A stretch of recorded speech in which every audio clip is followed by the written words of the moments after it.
Bonjour à tous. Aujourd'hui, on va parler de l'homme fait à l'image de Dieu.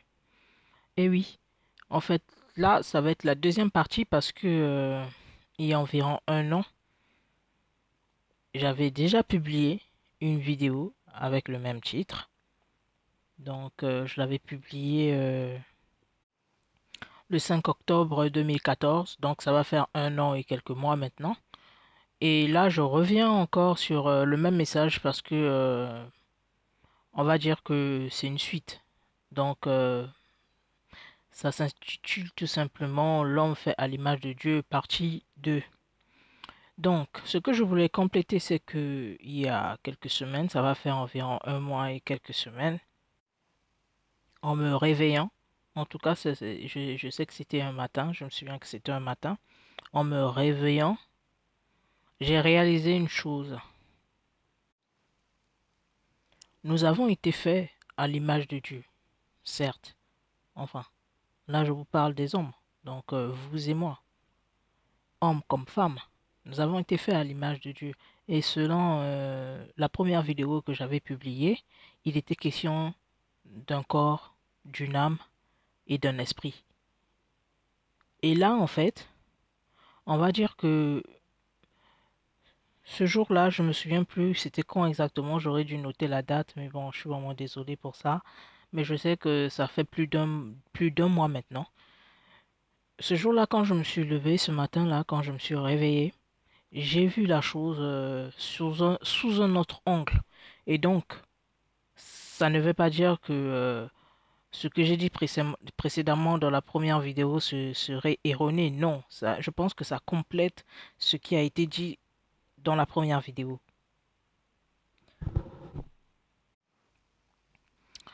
L'homme fait à l'image de Dieu. Donc, aujourd'hui, je vais vous faire remarquer une chose. Nous avons la possibilité de créer. Nous pouvons mettre au monde des enfants, donc les femmes portent leur semence pendant 9 mois et ensuite donnent naissance à une créature semblable à eux. Généralement, avec cette petite intelligence-là que Dieu nous a donnée à tous, cette petite intelligence-là, nous avons la possibilité aujourd'hui de créer plein de choses. Ce qui fait même que on note vraiment un changement d'âge en âge, année après année. Et en histoire, on voit bien que nous avons même attribué des noms bien précis à chaque période de cette évolution-là. Et plus on évolue, plus on a ce désir-là de créer et de encore créer. Et n'allons pas loin, aujourd'hui nous vivons dans une époque moderne. On a plein de gadgets connectés, des trucs informatisés. Tout ça là, c'est né grâce à la création de l'homme.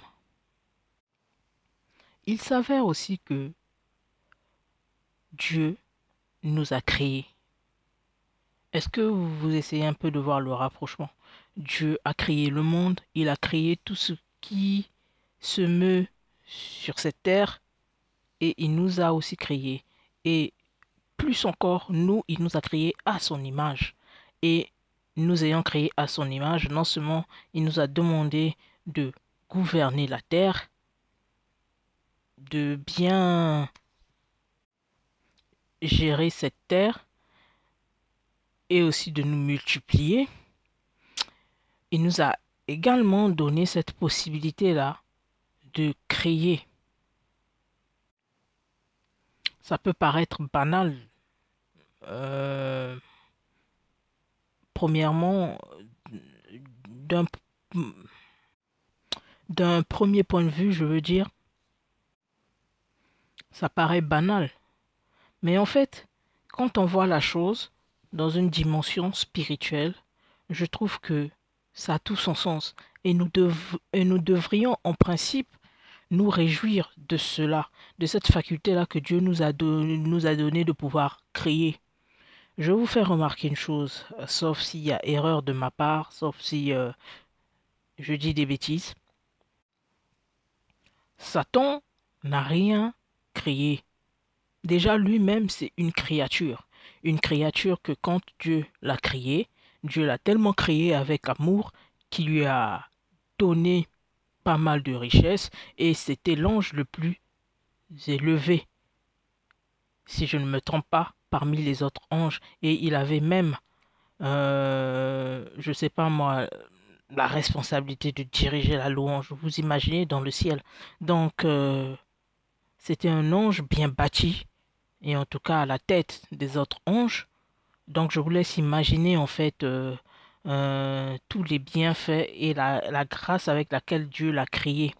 Est-ce que vous voyez? Et il a été tellement bâti, tellement béni que son cœur a commencé à s'enorgueillir et suite à ça, et a suscité le chaos non seulement dans le ciel, et ce chaos s'est perpétué s'est propagé jusque sur la terre. Donc, s'il faut revenir, je dirais que Satan est une créature. Ce n'est pas un créateur. Mais non seulement, non seulement c'est une créature spirituelle qui a été bénie de Dieu tout en lui bâtissant comme il se doit. La seule chose qui...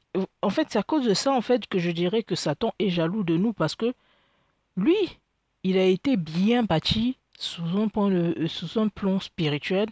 Il a été bien bâti face aux anges. Donc, devant les anges, il a un certain poids. Voilà pourquoi il a pu entraîner le tiers des anges avec lui, qu'on appelle aujourd'hui anges déchus. C'est pour ça qu'il a pu les entraîner, parce que quelque part, il a été tellement bien bâti qu'il a un poids. Il a un certain poids. Voilà pourquoi il ne faut pas aussi le sous-estimer. Mais ce poids ne suffit pas. Aujourd'hui, si Satan déteste l'être humain, si Satan est jaloux de nous, c'est parce que quelque part, il sait que nous avons été créés à l'image de Dieu, que nous avons nous aussi la faculté de créer, chose que lui, il n'a pas. Aujourd'hui, c'est vrai, Satan a des pouvoirs, il peut faire ceci, cela, il peut justement aujourd'hui, il berne pas mal de gens, il ment pas mal de gens, déjà que c'est le père du mensonge. Il enrobe pas mal de gens dans sa malice et suite à ça, bien sûr qu'il propose des richesses, il propose pas mal de bonnes choses à certains humains, mais c'est triste parce que ces humains ne se rendent pas compte qu'ils sont supérieurs à Satan, d'autant plus sur la terre, parce que déjà à la base, comme nous avons été créés sur cette terre nous avait été donnée en possession, mais quand nous avons perdu cette autorité-là, Satan, il a récupéré les richesses. Et aujourd'hui encore, seuls ceux qu'on appelle fils de Dieu, seuls ceux qui savent et qui reconnaissent au fond de leur cœur qu'ils sont enfants de Dieu, peuvent encore bénéficier, peuvent encore profiter de cette autorité-là que Jésus-Christ a rachetée par la croix. Mais bon, sans vouloir m'éloigner du sujet même. Donc, c'est vraiment malheureux de voir des humains qui ne réalisent pas ces choses-là et qui se laissent envelopper par une créature, et plus précisément cette créature qu'on appelle Satan. Certes, c'est vrai qu'il a des pouvoirs peut-être que même nous n'avons pas sur le champ, mais on doit s'abriter à Jésus-Christ pour que Jésus-Christ, lui qui a plus de pouvoir que Satan, puisse faire face à Satan. Et s'il faut que je revienne sur nous, le fait que nous avons été créés à l'image de Dieu, nous avons cette possibilité de créer. Mais malheureusement, dans notre possibilité de créer, nous sommes exploités. Et quand je parle de nous, je parle de la majorité qui ne prennent pas conscience de leur nature de créature faite à l'image de Dieu. N'allons pas loin. Je vais prendre un exemple. Aujourd'hui, vous êtes né avec un don. Vous savez que c'est un don que vous avez hérité quand vous êtes venu au monde. Vous n'avez rien fait pour l'avoir, mais vous l'avez. Vous êtes soit chanteur, vous avez une belle voix. Vous n'avez pas fait de cours pour ça. Vous êtes né avec cette belle voix. Vous êtes, je ne sais pas moi, artiste de quelconque domaine et vous n'avez pas fourni d'efforts pour avoir ce talent, mais vous l'avez parce que vous êtes né avec. Du coup, étant artiste, dans n'importe quel domaine, vous avez la faculté de créer. Vous créez des chants, vous créez, pour un peintre, vous créez des tableaux.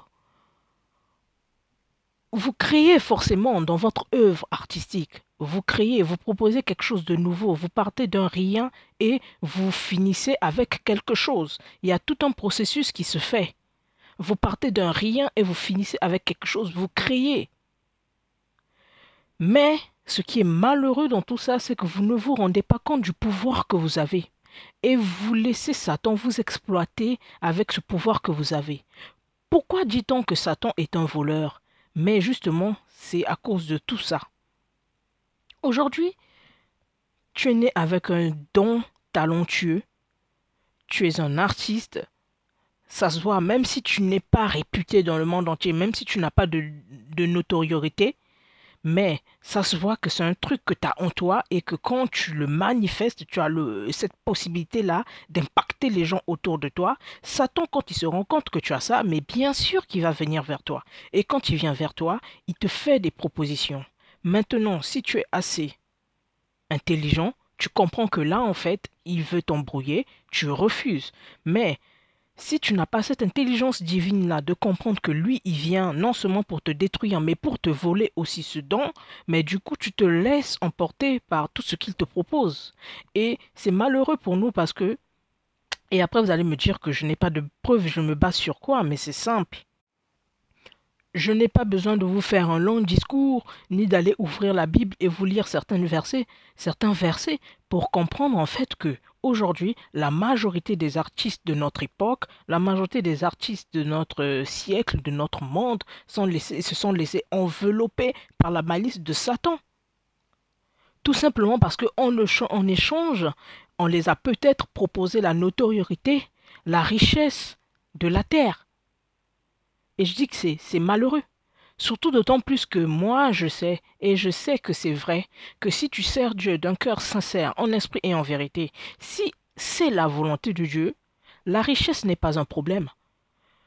Tu es un artiste, tu es né avec ce talent, tu sers Dieu en esprit et en vérité comme il se doit, la richesse n'est pas un problème. Si Dieu le veut, il va te bénir. Cela n'est pas impossible pour lui. Cela aussi n'est pas un exploit. En fait, rien n'est impossible à Dieu.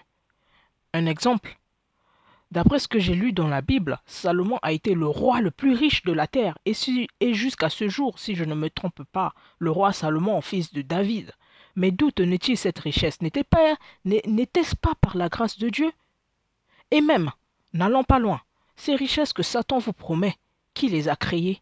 Est-ce Satan? Mais non. C'est juste que il a été assez malin pour nous voler notre autorité depuis l'époque de Adam et Ève. Et aujourd'hui, étant donné qu'il a ces richesses physiques entre ses mains, ben, qui veut les avoir, il les propose en échange de leur talent.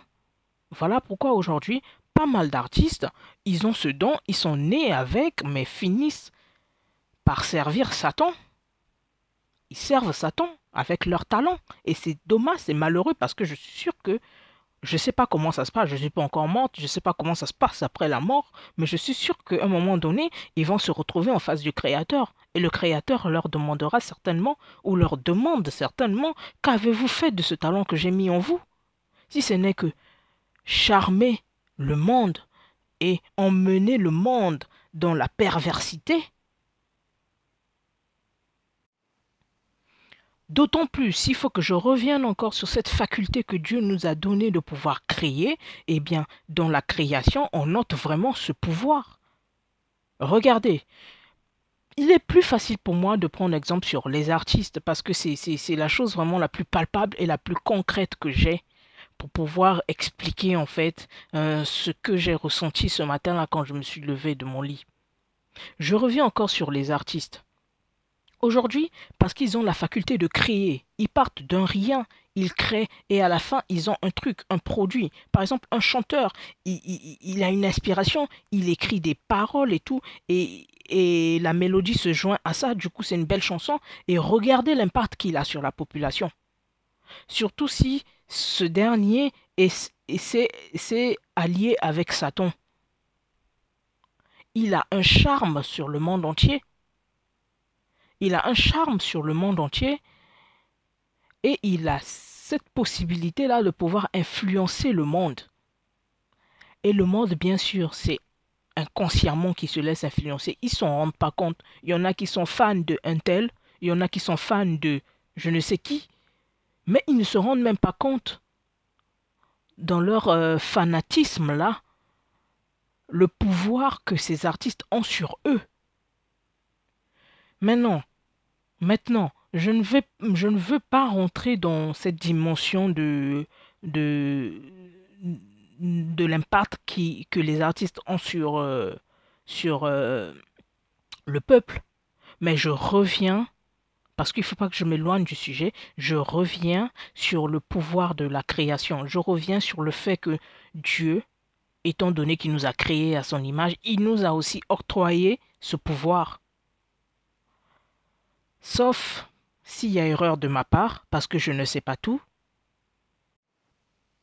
il se peut qu'il y ait des choses qui m'échappent, c'est possible, mais à ma connaissance, à ce jour, je ne sais pas ce que Satan a créé. Satan n'a rien créé, sauf si je me trompe, je ne sais pas. Si je me trompe, peut-être si l'un de vous qui m'écoutez aujourd'hui avait cette révélation, franchement, partagez-la, c'est important. Mettez-le même en commentaire sous la vidéo. Moi, à ce jour, je ne sais pas ce que Satan a créé. Mais je sais juste que Satan se sert des humains et Satan se sert des humains. Satan se sert de la création de Dieu pour pouvoir propager son œuvre. Et je rappelle que Satan est une créature. Satan n'est pas un créateur. Satan a été créé par le Créateur, Dieu. Donc Satan est une créature, tout simplement une créature tellement maligne qu'elle a pris un dessus sur certaines créatures. À noter les anges déchus et même certains êtres humains sur la terre. Donc ce sont des points, des sujets assez sensibles, mais qu'il faut quand même énoncer, qu'il faut quand même énumérer. Donc voilà, c'était la seconde partie. Si ça se trouve, parce que les bontés de Dieu, la grâce de Dieu est tellement infinie que peut-être qu'un jour Dieu me fera encore grâce de pouvoir réaliser encore quelque chose concernant ce sujet de l'homme fait à l'image de Dieu. Et oui, c'est vrai que j'ai pas cité de versets bibliques. Franchement, j'en ai pas, si ce n'est que le peu que je connaissais, je l'ai dit dans la première partie de la vidéo que j'ai publiée sur la chaîne, intitulée L'homme fait à l'image de Dieu. Le peu des versets que je connaissais, je les ai mis là-bas. Et ici, je viens juste vous partager ça terre à terre, mot à mot. Je viens juste vous le dire comme ça en vrac.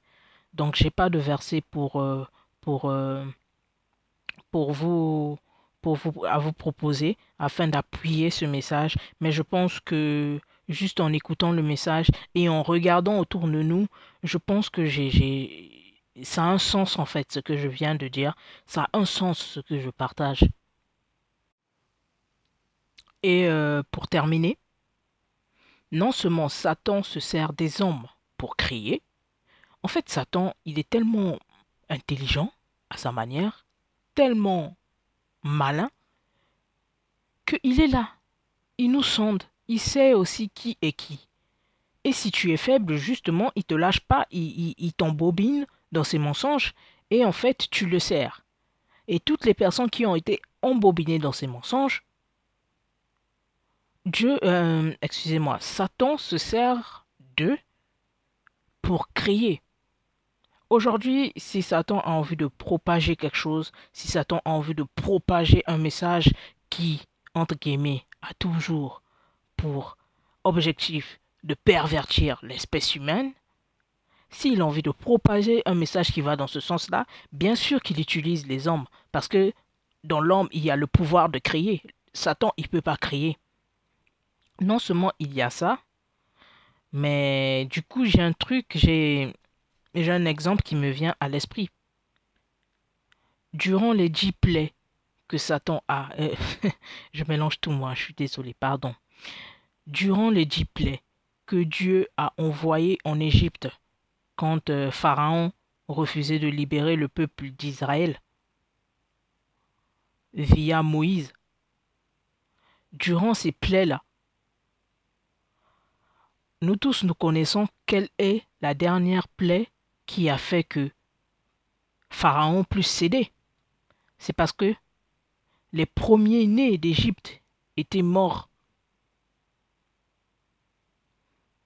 Et je ne pense pas que Satan ait le pouvoir de ressusciter les êtres humains.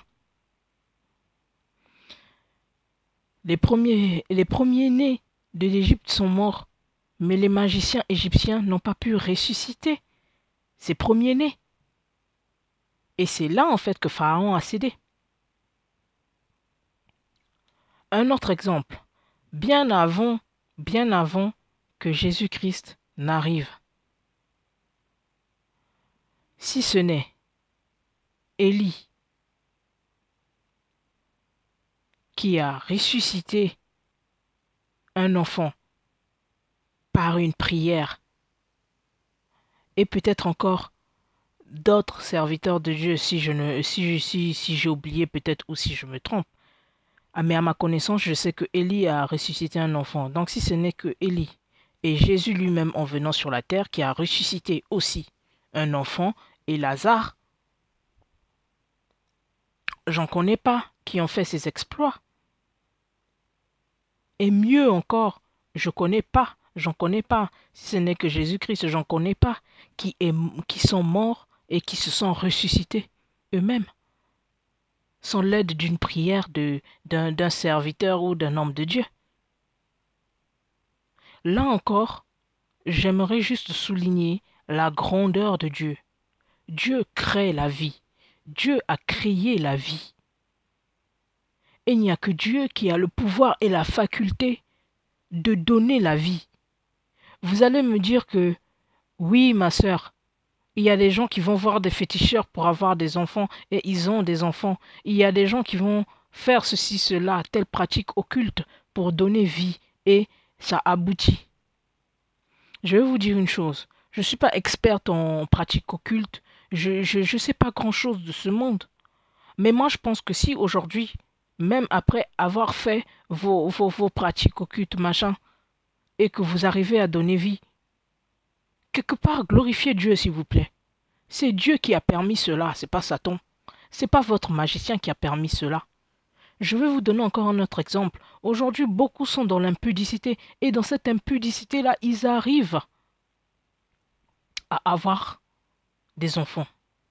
Mais glorifiez Dieu pour ça, parce que quelque part, Dieu a permis que ces vies viennent au monde, mais pas Satan. Et qui sait, à travers ces vies, Dieu peut se manifester. À travers ces vies qui naissent, Dieu peut les utiliser pour sa gloire. Mais sachez-le que c'est Dieu qui donne la vie, c'est Dieu qui a créé la vie et il n'y a que Dieu qui la donne. Satan n'a rien créé. Si ce n'est qu'avec son intelligence, il pervertit la créature faite à l'image de Dieu. Ne l'oublions jamais. Et essayons de prendre conscience de cela et de respecter l'être que nous sommes.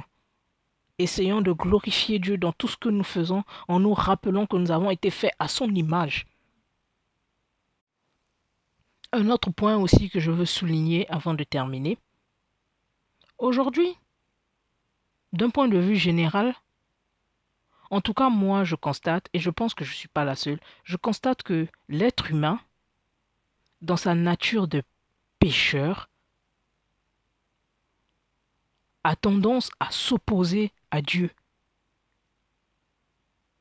En tout cas, Pour un être humain qui n'a pas réalisé qui était son créateur, pour un être humain qui n'est pas né de Dieu par sa volonté et par son esprit, et non par la volonté de l'homme, ni de la chair, ni du sang, mais par la volonté de Dieu.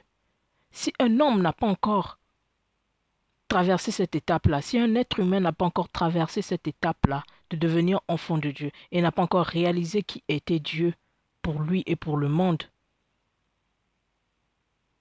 inconsciemment, cet être humain a tendance à se rébeller devant le Créateur, tout simplement parce qu'il y a le péché en lui, il y a l'iniquité en lui. Et face à ça, aujourd'hui, en tout cas moi je constate, et je pense que certains d'entre vous aussi l'ont constaté, nous faisons des choses qui vont à la rencontre de Dieu, qui va contre la volonté de Dieu. Mais parmi ces choses que nous faisons qui vont contre la volonté de Dieu, et avec le pouvoir de la création que Dieu a mis en nous, que nous soyons ses fils ou pas, dès lors que tu es un être humain, tu as le pouvoir de la création, tu as le pouvoir de créer, eh bien, ces êtres humains-là se prennent pour des dieux. Ils se prennent pour des dieux, pourquoi? Regardez, Dieu nous a créés, n'est-ce pas? On est des êtres humains, faits à son image. Eh bien, nous aussi, comme on a la possibilité de créer, on veut créer des êtres faits à notre image. D'où le clone, par exemple. À l'école, j'ai entendu parler que l'humain a cloné des cellules pour essayer de reproduire l'espèce. Il y a un mouton, je crois, qui a été cloné, si je ne me trompe pas. Et l'idéal, en fait, la perfection dans la tête de l'homme serait que l'être humain arrive à se cloner. Donc l'être humain arrive à se récréer lui-même. Mais bon, jusqu'à ce jour, peut-être que le projet est en cours et peut-être qu'il a été fait, mais qu'il est caché à la connaissance du monde, ça je ne sais pas. Mais jusqu'à ce jour, je ne pense pas que l'humain ait réussi à se cloner avec ses cellules, créer un être humain entier. Je pense pas qu'on ait pu faire ça, mais bon, que seule la volonté de Dieu s'accomplisse. Mais je sais que, étant donné que comme on n'a pas pu se cloner, on a juste pu cloner un mouton ou je ne sais encore quoi, mais sauf l'espèce humaine. Et comme on n'a pas pu, qu'est-ce qu'on fait? On crée des robots avec une intelligence artificielle. Vous allez me dire, oh là là là là là là, elle va loin cette femme. Aujourd'hui, je ne vais pas rejeter la technologie. La technologie a ses avantages et ses inconvénients. Même moi qui vous parle aujourd'hui, j'utilise cette technologie parce que je vis dans un monde moderne. C'est une réalité, c'est un fait qu'on ne peut pas nier. La technologie, elle est là, elle nous sert à avancer, à optimiser notre vie. Donc, cette technologie nous apporte forcément des avantages et même des inconvénients. Je vais peut-être pas en citer, mais bon, il y a des inconvénients. Mais j'aimerais que vous ne regardez pas la technologie dans sa globalité. Non, ça serait une fausse vision ou encore une fausse lancée. Moi, j'aimerais que vous vous concentrez sur le fait que l'être humain crée une machine, un robot, qui réagit en fait comme lui. Est-ce que vous voyez? Dieu nous a créés à son image et nous, comme on a aussi la faculté, la possibilité de créer, eh ben, on crée des machines, on crée des robots à notre image. Donc en fait, qui réagissent comme nous. D'où des robots avec une intelligence artificielle. Et après, il y en a plein, hein, des robots avec l'intelligence artificielle. Les distributeurs que nous utilisons, des jouets, des jouets, j'ai vu à la télé des jouets des chiens qui réagissent comme des vrais chiens, des robots sous une forme humaine qui réagissent un peu comme un être humain et tout. Et là encore, je pense que ce ne sont que les débuts. Et avec le temps, bien sûr que ces projets-là qui sont en cours se perfectionnent. Et qui sait, dans quelques années plus tard, on aura des robots, mais qui vont vraiment réagir comme des hommes. Mais d'où nous vient cette envie-là? C'est parce que quelque part, on a le pouvoir de la création. Et comme Dieu nous a créés à notre image, nous aussi, on veut créer quelque chose à notre image. On crée des robots avec des intelligences artificielles. Et l'idéal pour nous serait qu'on crée un robot sous une forme humaine, mais qui réagit vraiment comme nous, comme un humain. Et Dieu seul sait ce que ça donnera après. Si ça va aider le monde à améliorer ses problèmes, ou si ça va pousser le monde vers sa destruction, je ne sais pas. Ça, c'est Dieu qui sait. Je ne suis qu'un être humain avant tout. Et moins encore une scientifique vraiment poussée, ou je sais pas quoi vous dire. Mais bon, je suis peut-être allé un peu trop loin dans ma pensée, mais bon, hein, ce ne sont que des pensées que je partage comme ça. Libre à vous de les interpréter comme vous le sentez, et de réagir si vous le voulez. Donc, vraiment, s'il faut conclure, s'il faut résumer toute la chose, j'aimerais juste vous dire que le fait que nous avons été faits à l'image de Dieu, nous avons le pouvoir et la possibilité de créer, de partir d'un rien et de finir avec quelque chose. Une chose qui peut impacter notre entourage. Alors, s'il vous plaît, de justesse, prenez conscience de cela et faites les choses pour la gloire de ce Dieu-là qui a voulu et qui a choisi nous créer à son image. Non seulement d'un corps, d'un âme, non seulement d'un corps, d'une âme et d'un esprit, mais aussi avec le pouvoir de créer. Donc voilà. Béni soit le nom de l'Éternel qui permet ces choses. Et que Dieu vous bénisse aussi, qu'il me bénisse aussi, enfin qu'il nous bénisse. Donc ceci dit, gloire à Dieu, et je vous dis à très prochainement. Amen.